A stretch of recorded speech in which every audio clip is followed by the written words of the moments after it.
এক বুদ্ধিজীবী এক আলেম সাহেবকে বলল, হুজুর আপনারা যে এত পরকাল পরকাল করেন, পরকাল বলতে তো কিচ্ছু নাই। আলেম সাহেব বললেন, আচ্ছা তাই নাকি?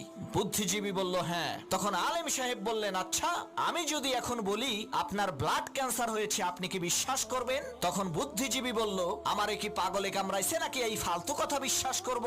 তখন আলেম সাহেব বললেন, যদি এই কথাটা কোনো বিশেষজ্ঞ ডাক্তার অত্যাধুনিক যন্ত্রের সাহায্যে চেক আপ করে আপনাকে বলে, তখন কি আপনি বিশ্বাস করবেন?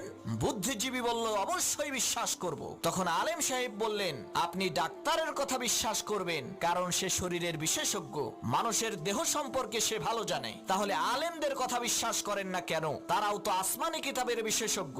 কোরআন হাদিসের মাধ্যমে তারা পরীক্ষা করে বলেন যে পরকাল আছে, মৃত্যুর পরে আর একটা জীবন আছে, জান্নাত আছে, জাহান্নাম আছে। তখন বুদ্ধিজীবী তার বুদ্ধি খাটাইয়া বলল, হুজুর আপনি ঠিকই বলছেন, আপনার কথা সত্য, পরকাল আছে।